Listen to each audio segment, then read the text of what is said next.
warahmatullahi wabarakatuh. Selamat pagi, shalom. Baik Ibu dosen dan juga teman-teman, perkenalkan saya Fatma Latuail dengan NIM 202328000. Baik, pada pagi hari ini saya ingin menjelaskan tugas saya, yaitu tugas etika bisnis. Tanpa membuang waktu, kita masuk saja pada penjelasan yang pertama, yaitu fungsi dan etika bisnis dalam dunia usaha.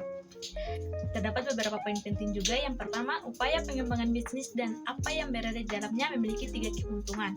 Jadi, upaya pengembangan bisnis merupakan langkah strategis untuk memperluas jangkauan usaha, meningkatkan pendapatan, serta memperluas posisi di pasar. 3 keuntungannya yaitu: 1. Meningkatkan kualitas produk atau jasa, yang kedua meningkatkan efisiensi dan produktivitas, dan yang ketiga meningkatkan kemampuan pemasaran dan penjualan. Pada poin yang kedua, siapa saja disebut stakeholder? Stakeholder ada 5. Jadi, stakeholder adalah seluruh pihak yang memiliki kepentingan atau keterlibatan dalam suatu perusahaan. Yang pertama itu ada pemilik atau investor, yang kedua karyawan, yang ketiga konsumen, yang keempat pemasok, dan yang kelima masyarakat sekitar. Pada poin ketiga itu apa peran etika bisnis dalam?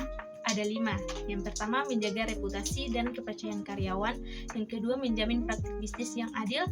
Dan yang ketiga, meningkatkan loyalitas karyawan. Dan yang keempat, menghindari pelanggaran hukum. Dan yang kelima, mendukung keberlanjutan usaha. Pada poin keempat itu ada ciri-ciri etika bisnis, ada 8. Yang pertama, kejujuran. Yang kedua, tanggung jawab. Yang ketiga, keadilan. Yang keempat, kepatuhan terhadap hukum. Yang kelima itu transparansi. Dan keenam itu kepedulian. Yang ketujuh itu integritas. Dan yang kedelapan itu profesionalisme. Baik, pada poin yang kelima itu ada prinsip-prinsip etika bisnis, ada 5. Yang pertama, prinsip kejujuran. Yang kedua, prinsip keadilan. Yang ketiga, prinsip otonomi. Yang keempat, prinsip loyalitas. Dan yang kelima, prinsip tanggung jawab sosial. Pada poin keenam itu juga pentingnya etika bisnis, ada 2 poin. Yang poin pertama itu menjaga hubungan baik dengan stakeholder. Yang kedua, menciptakan citra positif, menciptakan citra perusahaan yang positif. Yang pada poin ketujuh itu aspek etika bisnis, ada 4. Yang pertama itu bertindak sesuai hukum. Yang kedua, menghormati hak konsumen. Dan yang ketiga, tindakan melakukan kecurangan. Dan yang keempat, menjalankan tanggung jawab sosial. Baik, kita masuk pada poin selanjutnya, yaitu konsep nilai norma dan moral dalam etika bisnis. Ada beberapa poin penting. Yang pertama itu jelaskan nilai norma dan moral dalam etika bisnis menurut para ahli. Jadi, menurut Triker tahun 1998 berpendapat bahwa nilai dalam etika bisnis mencerminkan tanggung jawab sosial terhadap masyarakat luas. Yang kedua, menurut Soejono Suekanto tahun 2006 berpendapat bahwa norma dalam etika bisnis adalah aturan yang konkret dan meningkat. Menurut Kabertens tahun 2000 berpendapat bahwa moral dalam etika bisnis adalah sistem nilai mengenai apa yang dianggap baik oleh masyarakat. Baik, pada poin kedua itu ada hubungan nilai norma dan moral dalam etika bisnis. Jadi, hubungan nilai menjadi landasan dalam membentuk norma. Norma kemudian diwujudkan dalam tindakan nyata sebagai moral, sehingga ketiganya saling berhubungan dalam membentuk perilaku etika dalam bisnis. Yang ketiga, peran nilai norma dan moral dalam etika bisnis. Jadi, peran nilai norma dan moral dalam etika bisnis memiliki peran yang sangat penting karena dapat mempengaruhi perilaku individu, organisasi, dan dalam pebisnis, yang dimana akan menjadi pedoman dalam mengambil keputusan yang etis. Dan nomor 4, penerapan nilai norma dan moral dalam etika bisnis, yang memberikan produk aman dan berkualitas, tidak menipu dalam promosi atau iklan, tidak menyuap dalam melakukan praktik korupsi. Pada nomor 5, pelanggaran terhadap nilai norma dan moral dalam etika bisnis, yaitu ada kecurangan pajak, penipuan terhadap konsumen, eksploitasi tenaga kerja. Baik, kita lanjut kepada poin yang ke-6, yaitu jelaskan nilai norma dan moral dalam etika bisnis menurut teori kebajikan. Baik, nilai dalam teori kebajikan itu ada kejujuran, yang dimana menghindari penipuan atau manipulasi dalam transaksi. Ada juga keadilan, yang dimana memperlakukan semua pihak secara adil seperti karyawan dan pelanggan. Ada juga keberanian moral, yang dimana berani mengambil keputusan. Kemudian norma dalam teori kebajikan itu ada pembiasaan terhadap kebijakan, misalnya budaya perusahaan yang membiasakan keterbukaan, kerjasama, dan rasa tanggung jawab.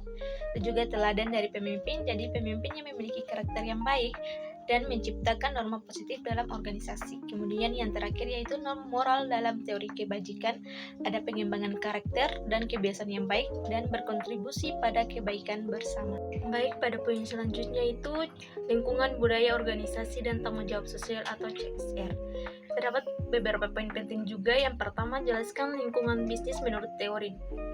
Jadi, menurut Davin W. Conklin tahun 2011, lingkungan bisnis terdiri dari faktor internal, yaitu ada struktur organisasi, manajemen, dan modal, dan faktor eksternalnya itu ada politik, ekonomi, sosial, teknologi, dan lingkungan hukum.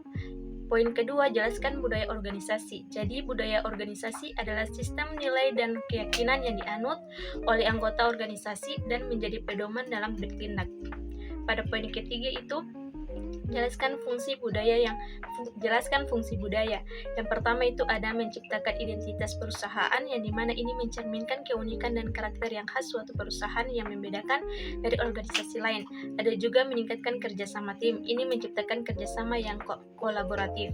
Dan yang keempat, indikator budaya organisasi, yaitu ada nilai inti. Nilai inti ini adalah prinsip-prinsip dasar yang menjadi fondasi dari semua keputusan dan perilaku dalam organisasi. Kemudian simbol adalah elemen visual atau representasi budaya seperti logo, seragam, dan slogan.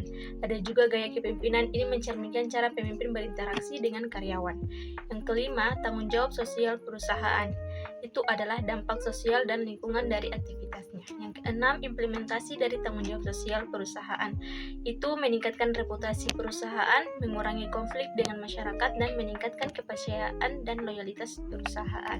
Baik, poin selanjutnya itu tentang persaingan bisnis. Terdapat beberapa poin penting juga. Yang pertama, pengertian persaingan bisnis menurut para ahli. Jadi, menurut Michael Porter tahun 1985, persaingan bisnis adalah usaha perusahaan untuk memperoleh keunggulan. Menurut Kotler tahun 2009, persaingan bisnis adalah upaya saling mempengaruhi antara perusahaan dalam menarik konsumen.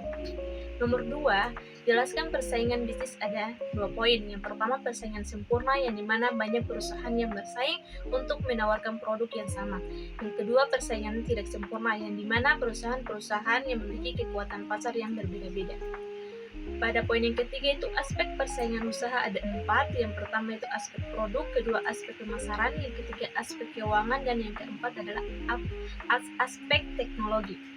Pada poin yang keempat itu ada manfaat persaingan usaha, yang dimana meningkatkan efisiensi produk, memberikan pilihan kepada konsumen, menurunkan harga, dan mendorong inovasi produk. Pada poin yang kelima itu ada jenis persaingan usaha, persaingan yang dimana itu ada persaingan sempurna, oligopoli, monopoli, persaingan sehat, dan persaingan tidak sehat. Pada poin keenam itu ada unsur dalam persaingan bisnis, yang terdapat itu ada produk, harga, promosi, dan juga distribusi. Baik, poin selanjutnya itu etika persaingan dalam komunikasi pemasaran. Terdapat beberapa poin penting. Yang pertama itu pengertian etika komunikasi pemasaran. Jadi, etika komunikasi pemasaran adalah pedoman yang mengatur cara perusahaan menyampaikan informasi produk atau jasa kepada masyarakat secara jujur dan bertanggung jawab. Yang kedua itu pentingnya etika bagi perusahaan. Yang pertama, menjaga hubungan jangka panjang dengan konsumen perusahaan yang etis. Ini cenderung memiliki pelanggan setia dan dipercaya. Dan juga meningkatkan loyalitas dan brand image perusahaan. Ini menciptakan citra positif yang memperkuat posisi mereka di pasar. Pada poin yang keempat itu prinsip etika komunikasi pemasaran. Ada kejujuran, ada juga tidak menyesatkan, ada juga menghormati privasi konsumen, dan ada juga bertanggung jawab terhadap dampak setiap promosi. Pada poin yang kelima itu pentingnya etika komunikasi pemasaran. Etika komunikasi pemasaran sangat penting karena dapat mempengaruhi kepercayaan pelanggan dan masyarakat terhadap perusahaan. Ada juga menumbuhkan citra positif perusahaan dan meningkatkan loyalitas konsumen. Pada nomor 6 yaitu dampak negatif tidak menerapkan etika komunikasi pemasaran. Yang pertama itu ada hilangnya kepercayaan, ada juga hilangnya kepercayaan publik, penurunan penjualan, dan tuntutan hukum dan pencemaran nama baik. Daftar pustakanya itu ada 4. Yang pertama Bertesga tahun 2000, Etika Jakarta, Media Pustaka Utama. Ada juga Aristoteles tahun 2000, Mechanitis, terjemahan oleh J.A.K. Thomas Emil, Klasik. Ada juga Dreiker, PF tahun 1998, Management Challenge. Ada juga Kotler, P dan B. Dan ke tahun 2009 Marketing Manajemen. Baik, itu saja Ibu dosen dan teman-teman presentasi materi yang bisa saya sampaikan. Bila ada kurang, saya mohon maaf. Wabillahi taufiq wal hidayah. Wassalamualaikum warahmatullahi wabarakatuh.